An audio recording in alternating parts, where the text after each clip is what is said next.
On fait un point avec vous, Louis, pour comprendre ce coup de tonnerre. Rappelons d'abord les chiffres fous de l'Argentin sur le terrain. C'est absolument insensé, Apolline. J'ai eu du mal à le croire moi-même tout à l'heure en compilant ces chiffres. 634 buts en 731 matchs avec le Barça. Si on ajoute les passes décisives, il est impliqué sur plus de 1000 buts.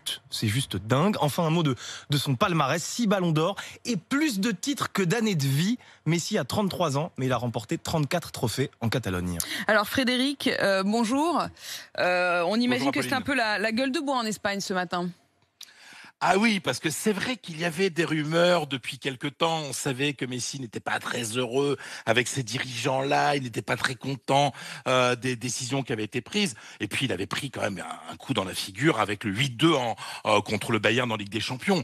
Mais de là à voir concrètement cette lettre recommandée qui est arrivée hier soir au bureau du Barça en disant « je veux partir », ouais, c'est difficile en Espagne aujourd'hui de s'imaginer l'après-Messi. Pourquoi il veut partir? Est-ce que c'est à cause de la défaite 8-2 contre le Bayern? Oh, c'est simplement une petite goutte. Ou ça dans a été un vase l'étincelle? Ah oui, parce que ça fait déjà des mois que Messi est fatigué. Fatigué des dirigeants du Barça, qui, je vous le rappelle, est un club qui appartient aux supporters. Donc ce sont des dirigeants qui sont élus démocratiquement tous les 4 ans. Attention, c'est important. C'est quelqu'un qui voilà n'avait pas de feeling avec le président Josep Maria Bartomeu. C'est quelqu'un qui avait l'impression qu'il était toujours le coupable de tout. Quand le Barça perdait, on se retournait toujours contre Messi. Il était fatigué de certaines décisions qui avaient été prises, fatigué du traitement qu'a reçu dernièrement son meilleur ami dans le vestiaire qui s'appelle Luis Suarez, qui va être totalement, tout simplement viré dans les prochains jours. Et puis, il faut rappeler une chose, Messi se dit aussi fatigué par le pays où il vit depuis 20 ans, qui s'appelle l'Espagne. Parce que je vous rappelle que Messi a été condamné à 21 mois de prison pour fraude fiscale, à plusieurs dizaines de millions d'euros, et que Messi s'est déclaré persécuté par le fisc espagnol. Bon, il y a quand même un délit de fraude fiscale. Donc, il y a beaucoup de choses qui font que depuis plusieurs années, Messi ne se sent plus bien au Barça et Messi ne se sent plus bien sur le territoire espagnol. Frédéric Armel, il y a quand même un point, c'est la question de cette fameuse clause dont tout le monde parle. Est-ce que vous pouvez nous expliquer juridiquement comment ça marche ? Alors, Messi a dans son contrat, depuis plusieurs années déjà, une clause qu'il peut activer chaque mois de mai et qui lui permet de partir gratuitement du Barça.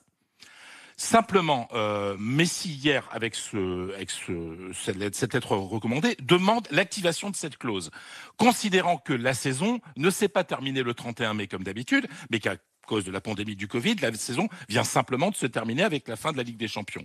Et c'est là que va démarrer sûrement une bataille juridique, puisque Messi considère que la clause qui lui permet, j'insiste, de partir gratuitement du Barça et d'aller où il veut sans payer d'indemnité est encore valable, alors que le Barça, dès hier soir, a dit que Messi ne pouvait pas partir de manière unilatérale, qu'il fallait négocier. Et je vous rappelle que sa clause libératoire, qui est une autre clause, qui lui permet de partir, elle est quand même de 700 millions d'euros. Oui, autant dire que si Messi...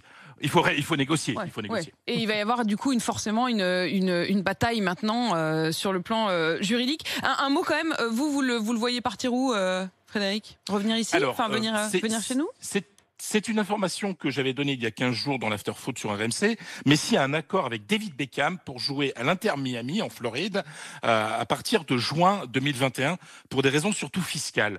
Cette nuit, on m'a confirmé que Messi ne pouvait pas encore partir à Miami puisqu'il a créé un trust qui a besoin d'avoir 18 mois d'existence de création pour avoir un abattement fiscal énorme. Vous voyez, on est quand même au-delà du football aussi quand on parle de Messi. On est toujours dans des affaires de sous avec le football, mais là quand même on a franchi un cran supplémentaire.